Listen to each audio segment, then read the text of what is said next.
की आशा नहीं जिनके साम्य भाव धन रखते हैं, निज पर के हित साधन में जो निश दिन तत्पर रहते हैं। स्वार्थ त्याग की कठिन तपस्या बिना खेद जो करते हैं, ऐसे ज्ञानी साधु जगत के दुख समूह को हरते हैं। बोलो पंच परमेष्ठी भगवान की जय। 1008 श्री आदिनाथ भगवान की जय। अंतिम तृतीय भगवान महावीर स्वामी की जय। जय बोलो आचार्य भगवान गुरुवर श्री विशुद्ध सागर जी महाराज की जय। जय बोलो मुनिषी सुप्रभ सागर जी महाराज की जय। जय मुनिषी प्रणत सागर जी महाराज की जय। जय जैन बंधु। समीचीन विकल्पों का सम्यक समाधान इस लोकप्रिय कार्यक्रम में मैं आप सभी का स्वागत करता हूँ। मुनिश्री सुप्रभ सागर जी महाराज के पावन मुखारविंद से हम सब लोग समीचीन विकल्पों का सम्यक समाधान सुन रहे हैं। देश विदेश विभिन्न प्रांतों से जो हमें विकल्प प्राप्त हो रहे हैं, उस विकल्प को मुनिषी सुप्रभ सागर जी महाराज एवं मुनिषी प्रणत सागर जी महाराज के माध्यम से हम सब लोग समीचीन विकल्पों का श्रवण कर रहे हैं। इस कार्यक्रम के दौरान जो पूछे जाने सवाल है, उस सवालों की प्रतियोगिता का नाम है सुविशुद्ध ज्ञानधारा प्रतियोगिता। और इस प्रतियोगिता के माध्यम से 3 विजेताओं का चयन किया जाता है और वो 3 विजेताओं को पारितोषिक दिया जाता है। ये जो कार्यक्रम है, ये जो प्रतियोगिता है, इसका मूल उद्देश्य कोई स्पर्धात्मक बढ़ावा देने का नहीं है। इसका उद्देश्य मात्र और मात्र इतना ही है कि जो ज्ञान धारा आचार्य भगवान ने प्रवाहित की है, उसमें हम लोग और आगे बढ़ते जाए और इस जिनवानी की सेवा कर पाएँ। और इसी कार्यक्रम के बीचों बीच में वो 3 सवाल आपको नीचे पट्टी पे दिखाई देते हैं। आपको वो 3 सवाल के जवाब आपको 6:15 तक 6:15 पे प्रतिदिन आपको भेजने होते हैं।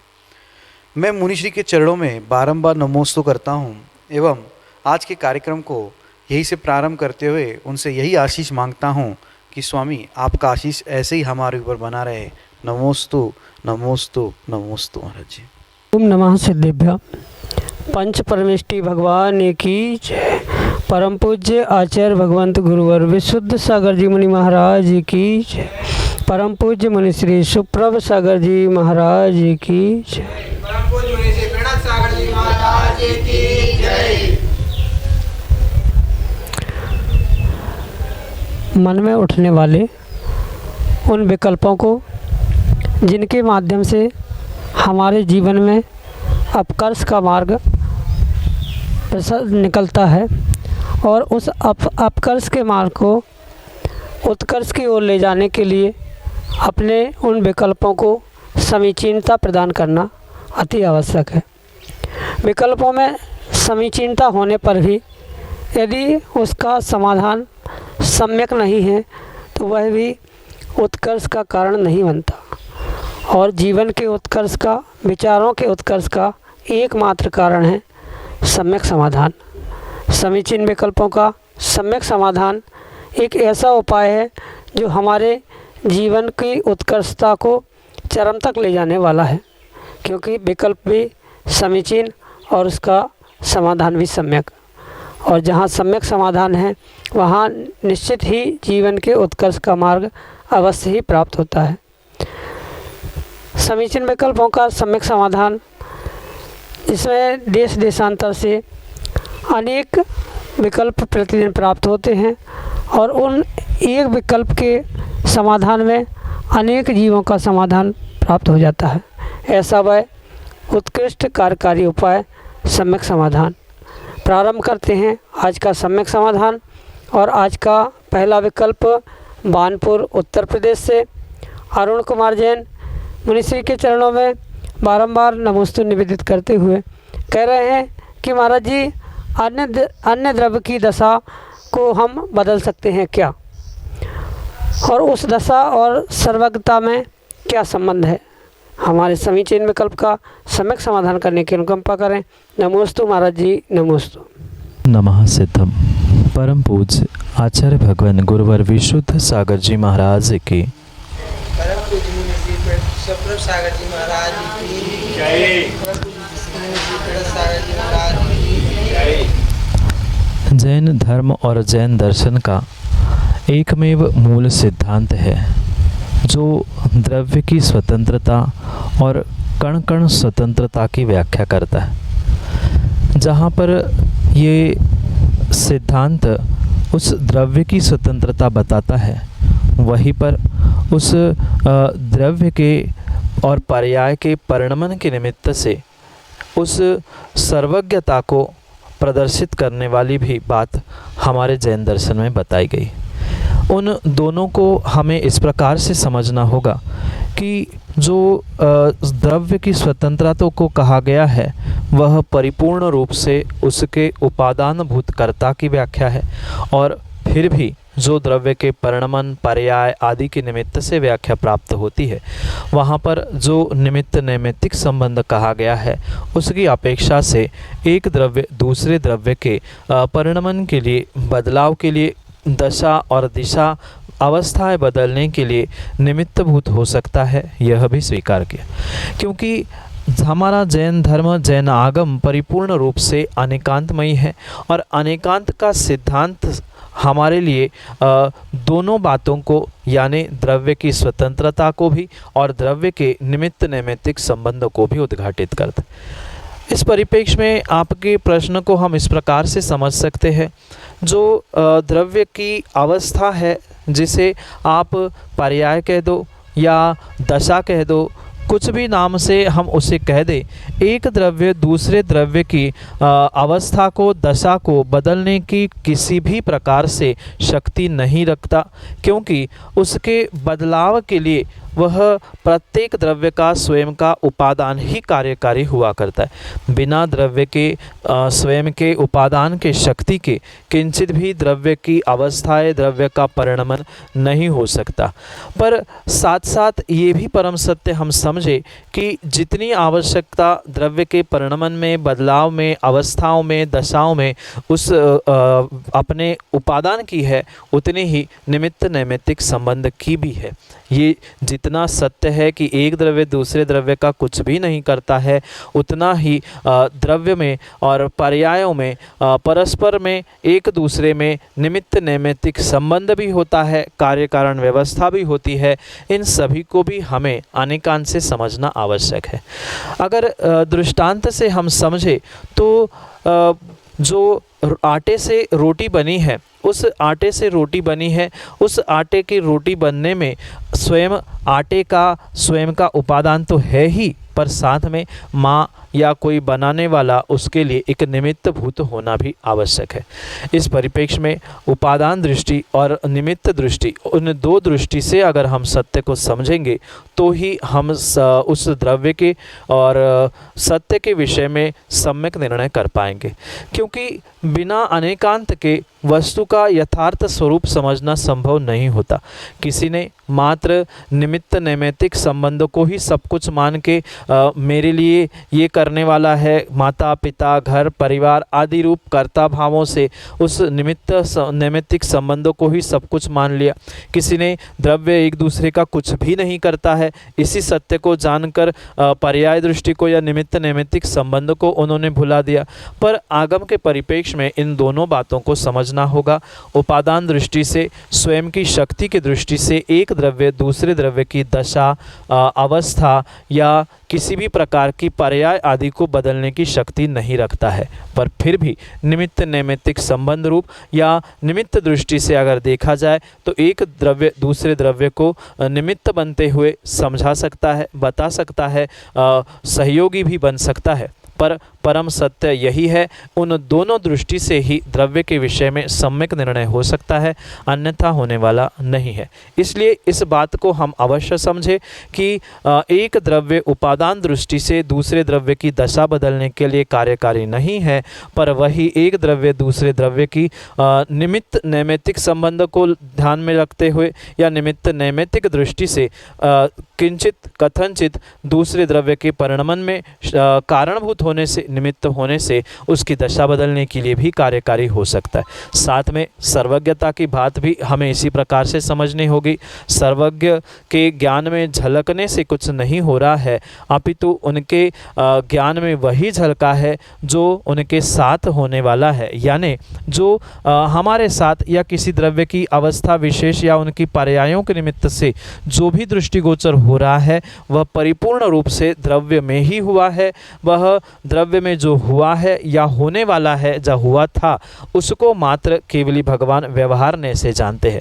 अगर निश्चय की बात करो तो सर्वज्ञ भी अपनी सर्वज्ञता को यानी केवल ज्ञान से वह परिपूर्ण रूप से उसके कर्ता नहीं है, मात्र जानने देखने के भी वह व्यवहारने से करता है। निश्चय से केवली भगवान भी केवल ज्ञान मात्र स्वयं आत्मा से आत्मा को आत्मा में आत्मा के लिए ही जानने की शक्ति रखते हैं। व्यवहारने से सर्वज्ञता से उनको हम उपचार से भले ही कह दे कि वह द्रव्य की सभी पर्यायों को, सभी द्रव्यों को, सब कुछ जानते हैं, पर ये मात्र व्यवहार दृष्टि है। निश्चय से सर्वज्ञ भगवान, केवली भगवान अपनी आत्मा के अलावा और अपने स्वयं के ज्ञान दर्शन के अलावा अन्य किसी को भी नहीं जानते हैं। उन दशाओं को बदलने के लिए, द्रव्यों की पर्यायों को बदलने के लिए किंचित भी सर्वज्ञ का ज्ञान या सर्वज्ञता कार्यकारी नहीं है, निमित्त भूत भी नहीं है। पर ये जो संबंध कहा गया है, द्रव्य में जैसा परिणमन हो रहा है या होने वाला है, उसको मात्र वह निर्मल केवल ज्ञान के द्वारा व्यवहारने से झलकाते हैं और निश्चय से उनमें झलक जाता है। इस परम सत्य को ही समझना होगा। इसलिए सर्वज्ञ भगवान या कोई भी द्रव्य दूसरे द्रव्य का उपादान दृष्टि से परिणमन करने के लिए, दशा आदि बदलने के लिए करता नहीं है। निमित्त नैमित्तिक दृष्टि से एक द्रव्य दूसरे द्रव्य के लिए निमित्त भूत हो सकता है, पर सर्वज्ञ भी निमित्त भूत नहीं है परिणमन के लिए। तो उनके ज्ञान में जो होने वाला है या हो चुका है या हो रहा है वह मात्र व्यवहारने से झलक रहा है। यही आपके लिए सम्यक समाधान। अगले समीचीन विकल्प के लिए हमारे सामने हैं ललितपुर उत्तर प्रदेश से अंशिता जैन अपने समीचीन विकल्प के साथ। परमोपकारी गुरुवर के चरणों में त्रैवार नमोस्तु नमोस्तु नमोस्तु। हे गुरुवर, मेरा समीचीन विकल्प यह है कि जैसे कोई व्यक्ति यदि वकील या जज आदि की पढ़ाई करता है और उसमें कभी पेशी में झूठ बोलना पड़ता है, तो ऐसे में क्या दोष लगेगा एवं हम सभी को ऐसी पढ़ाई करनी चाहिए या नहीं करनी चाहिए? हे गुरुवर, सम्यक समाधान करने की कृपा करें। नमोस्तु गुरुदेव। हमारे पास दो दृष्टियाँ है, एक आगम दृष्टि और एक व्यवहार दृष्टि। व्यवहार दृष्टि से लौकिक पढ़ाई करना, डिग्री प्राप्त करना, अपने जीवन को व्यवस्थित करना, ये सब कुछ बातें परम सत्य है। पर वही बात हम अगर आगम के परिप्रेक्ष्य में समझे तो आगम के परिप्रेक्ष्य में आचार्य भगवंतों ने कुछ ऐसे व्यवसाय, कुछ ऐसे कार्य बताए हैं जो कि एक उच्च कुलीन जैन श्रावक को किंचित भी नहीं करने चाहिए। अगर परम सत्य ही बात आपको कह दूँ तो आचार्य भगवंतों ने इस बात को कई बार जोर दे के कहा है कि 3 प्रकार के जीव नियम से नरक जाते हैं। पहले जो डॉक्टर पेशी का यानी आजीविका में मात्र डॉक्टर की करते हैं, जो बिना उसके कोई अर्थार्जन का जिनके पास साधन नहीं है वे। दूसरे जो प्रतिष्ठाचार यानी पंडिताई का काम करते हैं वे। और तीसरे जो वकील जज आदि का काम करते हैं। ये तीनों के तीनों नियम से नरक गति को प्राप्त करने की तैयारी करते हैं। ऐसा आचार्य भगवंतों ने कहा है, हम नहीं कह रहे। क्यों? उसके पीछे भी रहस्य है। जिसने जो कार्य यानी जो पेशा अपनाया है, जैसे कि आप वकील के बारे में पूछ रहे हैं, कोई डॉक्टर भी है, अगर उन्होंने जो आगम की व्यवस्था है यानी डॉक्टर वैद्य के लिए आचार्य भगवंतों ने लिखा है कि उनके लिए अर्थ अर्जन का यानी पैसे कमाने का और भी कोई साधन वहाँ होना आवश्यक है, जिसके कारण से उनके आद्र रौद्र परिणाम नहीं होंगे कि कोई बीमार क्यों नहीं पड़ा, मेरे पास क्यों नहीं आ रहा है। अगर मात्र उससे ही उनकी आजीविका चल रही है तो वह परिपूर्ण रूप से संक्लेश परिणामों के निमित्त से यह सोचते हैं कि कोई बीमार पड़े तब मेरी ग्राहकी हो जाए, ऐसे सोचने वाले जो होते हैं, चाहे वे वकील हो चाहे वह डॉक्टर हो। क्योंकि वकील कितना भी करे, आप चाहे सिविल जज चाहे क्रिमिनल आदि किसी भी केस में पहुंचना, किसी स्थान में भी पहुंचना, वहाँ ये भाव तो हमेशा वकील बनने के बाद बने ही रहेंगे, अरे यार मेरे पास कोई केस नहीं आ रहे हैं, उनके पास इतने सारे केस आ रहे हैं। जो झूठ न्यायालय में बोला जाता है वो तो भिन्न ही विषय है, पर उसके अलावा भी हम ऑफिस में बैठे हुए यही सोच रहे हैं कि कोई मेरे पास आ जाए, मतलब इनडायरेक्टली हम यही सोच रहे हैं कि कहीं ना कहीं लड़ाई होनी चाहिए, कहीं ना कहीं कुछ विपरीतता होनी चाहिए, कोई बीमार होना चाहिए तभी डॉक्टर के पास आएगा, कहीं चाहे सिविल हो क्रिमिनल हो कोई भी केस होगी तभी तो आपके पास वो लड़ने के लिए आएगी।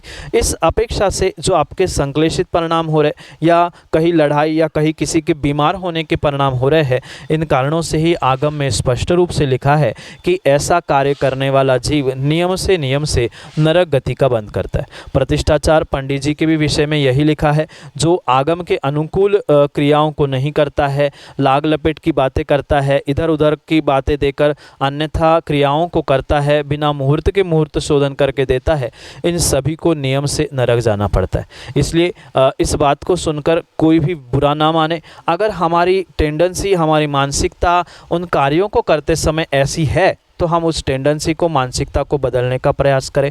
इसलिए आगम के परिप्रेक्ष्य में एक उच्च कुलीन श्रावक को ऐसे कार्य करने शोभा ही नहीं देते। फिर और भी गहराई में अध्यात्म अगर जाए तो आचार्य भगवंत स्पष्ट रूप से कहते हैं, महिलाओं की सीमा देहरी तक ही हुआ करती है और उस देहरी के बाहर आप चाहे व्यापार करने के लिए पहुँचे, नौकरी करने के लिए पहुँचे या किसी भी प्रकार से बाहर गए हैं तो मर्यादा का उल्लंघन है। एक महिला घर गृहस्थी में ही अपने उस मर्यादा को बनाए रखे, यही आगम के परिप्रेक्ष्य में व्याख्या है। इसका अर्थ ये किंचित भी नहीं है कि हम किसी बात का विरोध नहीं कर रहे, पर जैसे कि पहले हमने कहा एक व्यवहार दृष्टि है जिसमें जीना परम आवश्यक है। पर आपने प्रश्न पूछा तो आगम के परिप्रेक्ष्य में भी हमें सत्य को जानना मानना बहुत आवश्यक है। कितना कर पाए नहीं कर पाए ये व्यक्ति की स्वयं की कमजोरी कह दो, स्वयं की कुछ बात कह दो, पर परम सत्य आगम के परिप्रेक्ष्य में हमें यही समझना होगा और आगम की अपेक्षा से और व्यक्तिगत हमारी भी अपेक्षा से यह कार्य करना एक श्राविका को, एक जैन धर्म में जन्मे हुए संस्कारवान बालिका बालक आदि को करना योग्य नहीं है। फिर आप अपनी पर्सनल राय और पर्सनल दृष्टि, व्यवहार दृष्टि आदि को देखते हुए स्वयं निर्णय करें, पर आगम के परिप्रेक्ष्य में यह किंचित भी उचित नहीं है। यही आपके लिए सम्यक समाधान। श्रीमती विनीता जैन, ललितपुर उत्तर प्रदेश से अगले समीचीन विकल्प के लिए हमारे सामने हैं। नमोस्तु गुरुदेव। मेरा प्रश्न यह है कि यदि अपने से बड़ों से यदि कोई गलतियां होती हैं तो उस पर हमको उनको समझाना चाहिए या फिर हमें उसको समझाना चाहिए या फिर ना समझाना चाहिए, और यदि हम क्रोध करते हैं उस पर तो हमारे लिए क्या दोष लगता है, इसका सम्यक समाधान करें। नमोस्तु महाराज। कोई भी व्यक्ति अच्छा कार्य बुरा कार्य करे, वह परिपूर्ण रूप से उस व्यक्ति के स्वयं के स्वभाव से, प्रकृति या उसके कर्मोदय पर निर्णित होता है। और सर्वथा ऐसा नहीं है कि छोटा बालक या छोटे व्यक्ति ही गलती करते हैं, ज़रूरी नहीं है। गलतियां माँ बचपन में नहीं होती, अपितु बचपन के होने पर भी बचपन से होती है। अंतर समझने का प्रयास करना, गलतियां बचपन में नहीं होती, बचपने से होती है। कोई बचपन का भी हो गया है और उसका बचपना नहीं गया है, या उसकी कुछ स्वाभाविक हरकतें प्रकृति रूप ऐसी हो चुकी है जो अपने आप को बदलना ही नहीं चाहता है, उसकी भी गलती हो सकती है। इसलिए सर्वथा ऐसा नहीं है कि कोई बालक, छोटा ही व्यक्ति गलती करे, बड़ों से भी गलती होती है। कभी कभी देखा भी जाता है, कई बार बेटियाँ ठीक सही होती है माता पिता उस कभी कभी गलत होते हैं, कभी कभी हमसे बुज़ुर्ग भी कोई गलत हो सकता है, उस विषय में उनको ज्ञान नहीं हो या परम सत्य बात नहीं पता हो, तो हो सकता है कुछ विषय में गलती हुई हो या वो कुछ भूलवश कर रहे हो या जानबूझ के भी कर रहे हो। इस स्थिति में हमें उन्हें समझाना तो चाहिए, पर सबका समझाना और सबको समझाना इसमें बहुत अंतर होता है। बच्चों को समझाने में बहुत अंतर होता है और बच्चों की जगह अगर हमारे साथ वाला कोई हो, मित्र आदि हो, उसकी गलती को समझाने का तरीका कुछ अलग होता है और बुज़ुर्गों को समझाने का तरीका और भी भिन्न हुआ करता है। क्योंकि ये ऐसा नहीं है कि किसी की भूल होती रहे और हम उस गलती को देखते हुए नज़रअंदाज करते रहे, वह पुनः गलती पे गलती करता रहे, चाहे बालक हो, चाहे युवा हो, चाहे वृद्ध हो। गलती किसी की भी है तो उसे समय पर व्यवस्थित समझाना, उसको सुधार की भावना रखना ये आवश्यक है। पर समझाते हुए ये बात बहुत अच्छे से माँ ध्यान रखनी चाहिए कि हमें उनको समझाना है, ना कि डांटना है, ना कि उनके भीतर भी कषाय उत्पन्न होनी चाहिए, ना हमारे भीतर कषाय को उत्पन्न करना चाहिए। क्योंकि किसी को, चाहे बालक हो चाहे वृद्ध हो, किसी के समझाने के पीछे हम स्वयं का के निमित्त से कर्म का आश्रय उनको नहीं हो रहा है, अपितु उनके निमित्त से, समझाने के निमित्त से हम कषाय कर रहे हैं, चाहे क्रोध हो चाहे मायाचारी हो, किसी भी प्रकार की कषाय कर रहे हैं, तो माँ कर्मों का आश्रय हमें स्वयं हो रहा है। इसलिए इस बात को पहले हम समझे कि हम किसी को सुधारने के लिए, समझाने के लिए करता नहीं है, पर फिर भी हम एक इंसानियत के नाते, मानवीयता के नाते से, चाहे वृद्ध हो बालक हो, सबको समझाना तो, पर सुधारने का प्रयास नहीं करना। सुधार व्यक्ति अपने अपने क्षयोक्षम से, पुण्य पाप से ही करता है, पर समझाना एक माँ का, एक बेटे का, बेटी का, सबका कर्तव्य परस्पर में हुआ करता है। क्योंकि आचार्य भगवंत जैसा कहते हैं कि परस्पर उपग्रहो जीवानाम, एक दूसरे का उपकार करना ही जीव का कार्य है। तो हम किसी को समझा के, उसकी गलती का एहसास करा के अगर उसे सुधारना चाहते हैं, हमारा अभिप्राय उनकी गलती को सुधारना है, जिससे परिवार, वे स्वयं, सब कुछ व्यवस्थित हो जाए, ऐसे अभिप्राय से अगर हम कर्ता बुद्धि छोड़कर उनको समझा रहे हैं बिना कषाय किए, तो हमें वह किंचित भी पाप का आश्रय नहीं होगा। अन्यथा अगर हम क्रोध कषाय करते हुए या ना समझा पाए इसलिए स्वयं में ही घुट रहे हैं, या कभी गुस्सा करके समझा रहे हैं, चाहे बच्चा हो चाहे बुजुर्ग हो, उन दोनों के स्थानों में हम यही समझे कि दूसरे के सुधार के पीछे हमें अपना बिगाड़ नहीं करना है। इसलिए दूसरे का सुधार भी हो, अपना बिगाड़ भी नहीं हो, इस प्रकार से ही सम्यक रीति से सबको अनेक प्रकार से समझाने की विधि हमें आनी चाहिए। क्योंकि बच्चों को थोड़ा सा डांट डपट कर समझाना पड़ता है, जो साथी मित्र समान वय वाला होता है, उम्र वाला होता है, उसे उस तरीके से समझाना होता है। जो बुजुर्ग होते हैं उनकी मान सम्मान प्रतिष्ठा आदि उन्हें देखते हुए उनको भी समझाना होता है। सबका तरीका अलग है, अभिप्राय मात्र उनकी सुधार का होना चाहिए। उस अभिप्राय के साथ अगर उनके सुधार की बात हमने सोची है तो नियम से हमें पाप का आश्रय नहीं होगा और वह भी हमारे लिए अच्छाई पुण्य के रूप में ही परिवर्तित होगा। यही आपके लिए सम्यक समाधान। अगले समीचीन विकल्प के लिए हमारे सामने हैं गदियाना उत्तर प्रदेश से शरदचंद्र जैन अपने समीचीन विकल्प के साथ। नमोस्तु गुरुवर, नमोस्तु नमोस्तु नमोस्तु। महाराज श्री, हमारा प्रश्न ये है कि हमें अपने जीवन को कैसे सरल बनाना चाहिए और सरल बनाते हुए धर्म में अपना शेष जीवन कैसे व्यतीत करना चाहिए। महाराज जी समाधान करने की कृपा करें।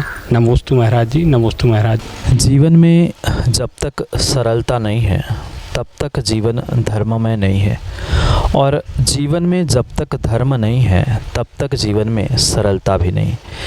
ये इस प्रकार से हम समझे कि ये सरलता जिसे हम आर्जव धर्म कहते हैं, वह सरलता ही धर्म है और धर्म ही सरलता से हुआ था।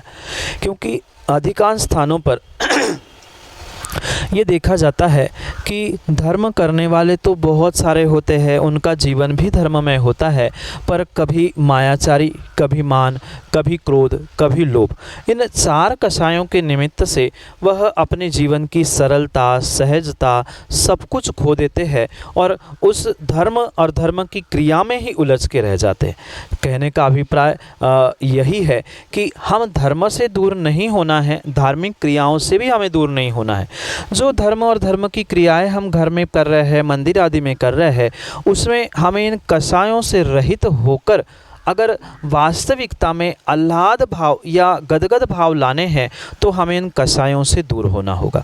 किंचित भी कहीं भी हमारा ये विचार होगा कि लोग मुझे बहुत अच्छा कह दे कि मैं इतना धर्मात्मा हूँ, मैं इतनी पूजा कर रहा हूँ आदि किसी भी प्रकार का अगर हमारे उस धर्म करने की क्रिया में दिखावा चल रहा है तो वह मान कषाय है, मायाचारी भी चल रही है और अपनी मान की पुष्टि नहीं हुई तो कभी गुस्सा भी आ रहा है।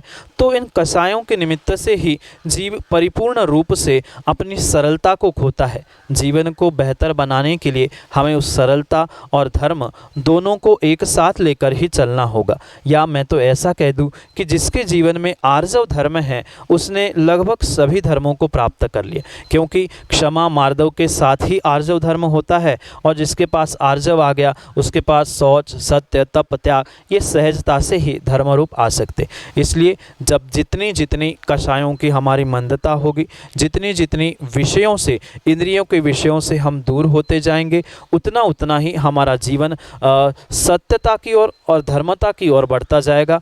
तभी हमारा जीवन धर्ममय हो सकता है। जब हम उन विषय कषायों से दूर हो जाए, हमारी धार्मिक क्रिया तभी हमारे लिए फलीभूत हो सकती है जब हम दिखावे से दूर होकर सच्चे भावों को समझकर अपने गदगद परिणामों के साथ धर्म की क्रिया करने लग जाए।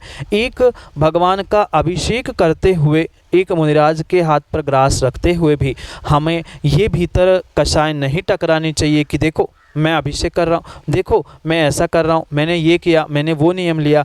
ये किंचित भी भाव नहीं आएंगे तभी वास्तविकता में हमारे जीवन में सरलता है और वही सरलता ही हमारे जीवन को धर्ममय बनाने के लिए कार्यकारी हो सकती है। इस प्रकार से अगर हम उपक्रम करेंगे, प्रतिदिन प्रति समय अपने आप को सुधारने का प्रयास करेंगे, सरलता और सहजता को कषायों से, विषयों से दूर होकर प्राप्त करने का प्रयास करेंगे तो नियम से हमारा जीवन धर्ममय हो सकता है। यही बेहतर जीवन की कुंजी है। यही आपके लिए सम्यक समाधान से।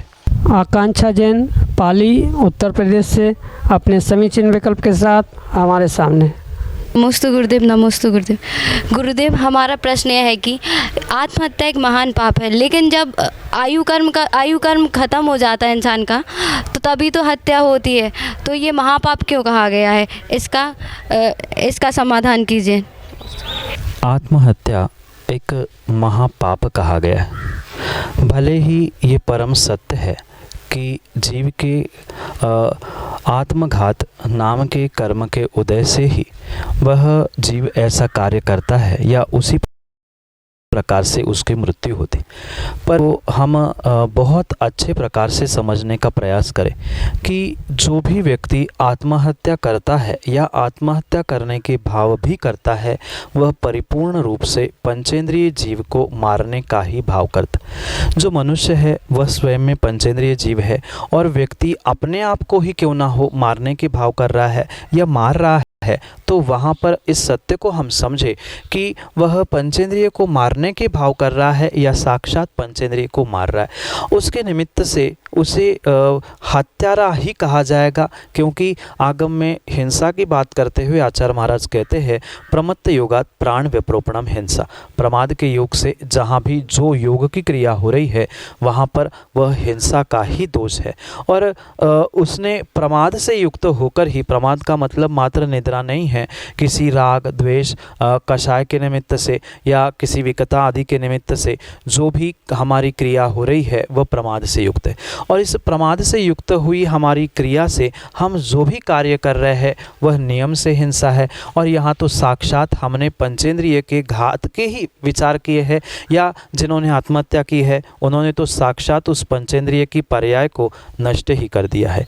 भले ही उनके उस कर्मोदय के निमित्त से ये कार्य ये हुआ है, पर फिर भी इस बात को हमें बहुत अच्छे से समझना होगा कि उसने जो संक्लिष्टतापूर्वक अपने स्वयं के हत्या के भाव किए हैं, तो वह हत्या के भाव और स्वयं को मारना हिंसा ही होगी, क्योंकि एक चींटी को भी मारना जब हिंसा है, एकेंद्रीय वनस्पति घास आदि पर पैर देना, कुचलना, उसे तोड़ना, ये जब हिंसा है तो साक्षात हम जो पंचेंद्रिय जीव है उसको मारने के भाव या उसको मार रहा है, तो वह आत्महत्या ही पाप, महापाप कहा गया है। ये सत्य हो सकता है कि आयु कर्म के निषेध खत्म होने से या आयु कर्म समाप्त होने पर ही मृत्यु होती है, पर वहाँ जो आत्महत्या का विषय है वह परिपूर्ण रूप से व्यक्ति उस संभावित अकाल मरण को प्राप्त करता है। यानी उसने जो निर्णय किया, ये भी बात समझे कि आज निर्णय किया और कल आत्महत्या हुई, ऐसा भी संभव नहीं होता। व्यक्ति अपने स्वयं को, दूसरे को मारने के लिए कई महीने सोचता है, फिर स्वयं को मारने के लिए भी कई महीने वह विचार करता है, सोचता है, निर्णय करता है। बार बार उसे सोच के जब वह डिप्रेशन में परिपूर्ण रूप से डूब जाता है, तब वह 6-8 महीने, साल भर बाद निर्णय करके अपने आप में खुदकुशी या आत्महत्या करता है। इसलिए इतने समय तक उसने मरने के जो भाव किए थे, उसके कारण से उसने जो संक्लिष्टता प्राप्त की, उस संक्लिष्टता से ही उसने पाप का आश्रय किया, और उस पाप के आश्रय से जितना भी पुण्य का द्रव्य था वह परिपूर्ण रूप से नष्ट हो गया, और साथ साथ पंचेंद्रिय की हत्या ही हो गई। इस कारण से ही वह परिपूर्ण रूप से मात्र पाप नहीं, महापाप करने वाला महापापी होता है। आयु कर्म खिर गए, आयु के सभी परिणमन हो गया, आयु के जितने निषेध थे, आयु का द्रव्य था वह भी परिपूर्ण निकल गया, कर्म के उदय भी वहाँ पर था, पर फिर भी वर्तमान के परिप्रेक्ष्य में हम समझे पिछले कर्म का उदय था, पिछले आयु कर्म के जो द्रव्य, जो निषेध थे वो तो निकल गए, पर वर्तमान में हम ऐसा सोचकर, ऐसा कृत्य करके जितना पुण्य का संचय हमने कई वर्षों से, कई भवों से किया था, वो क्षण भर में नष्ट कर लिया। इस कारण से उस आत्महत्या को परिपूर्ण रूप से पाप नहीं, महापाप ही कहा गया है। इस परिप्रेक्ष्य में आप इस परम सत्य को समझे, किसी ने आत्महत्या के भाव भी किए हैं या आत्महत्या की है, तो वह स्वयं में परिपूर्ण रूप से दोषी था, है और दोषी ही रहेगा। जब तक गुरु के पास पहुंचकर उस विषय में उसने प्रायश्चित नहीं लिया है, तब तक वह पंचेंद्रिय का घाती, महाघाती, महापापी ही कहलाएगा। यही आपके लिए सम्यक समाधान। जय जन बंधु, आप हम सभी देख रहे थे समीचीन विकल्पों का सम्यक समाधान इस कार्यक्रम को। यह कार्यक्रम प्रतिदिन शाम को 4 बजे पारस टीवी चैनल पे एवं 5:13 पे प्रतिदिन सुप्रभु आज इस यूट्यूब चैनल से प्रसारित होता है। मुनिश्री की प्रवचन 7:40 पे सामायिक कैसे करें इस विषय पे जिनवाणी चैनल टीवी पे प्रसारित होते हैं। आप उस कार्यक्रम के माध्यम से लाभ ले सकते हैं। अगर आप इस कार्यक्रम से जुड़ना चाहते हो, अगर आप इस कार्यक्रम से जुड़े हुए सवाल या अपने मन में उठने वाले विकल्पों को शांत करना चाहते हो, तो जो हमारा व्हाट्सएप का नंबर है 8707548811, इस पे अपने समीचीन विकल्प जरूर भेजें। समीचीन विकल्प आप ऑडियो मैसेज या टेक्स्ट मैसेज के माध्यम से हम तक पहुंचा सकते हो। हमारा ईमेल आईडी है samyak.samadhan@gmail.com। आप उस पर भी हमसे कांटेक्ट करके अपना समीचीन विकल्प हम तक भेज सकते हो। अगर आप घर बैठे अपने संपत्ति को सदुपयोग करना चाहते हो, अगर यह संपत्ति में दान करना चाहते हो, ज्ञान दान में देना चाहते हो, तो आप हमसे ज़रूर संपर्क करें, क्योंकि मुनिश्री के प्रवचन एवं मुनिश्री के जो यह सम्यक समाधान कार्यक्रम आता है, इसके पुण्यार्जक बन के आप पुण्य का लाभ ले सकते हैं घर बैठे बैठे। तो चलो चलते हैं, आज की इस कार्यक्रम को, आज की इस बेला को यहीं पे समाप्त करते हैं। और एक चीज़ और बताते हैं, सुप्रभु चैनल पे आप अपना सब्सक्रिप्शन जरूर दे दीजिए, सब्सक्राइब करिए सुप्रभु चैनल पे एवं उसको लाइक ज़रूर करिए, ताकि आपको हर बार जो भी अपलोड होता है उसका आपको नोटिफिकेशन आए। सुविशुद्ध ज्ञान धारा इस प्रतियोगिता के विनर जो होते शाम को 6:45 पे आचार्य भक्ति इस कार्यक्रम का लाइव प्रसारण यूट्यूब चैनल से होता है। उसके बीचों बीच में आपको उसके जो विजेता है, लकी विजेता है, उनका नाम घोषित किया जाता है। तो चलो चलते हैं, मुनिश्री के चरणों में नमोस्तु करते हुए इस कार्यक्रम को यहीं पे समाप्त करते हैं। नमोस्तु नमोस्तु नमोस्तु।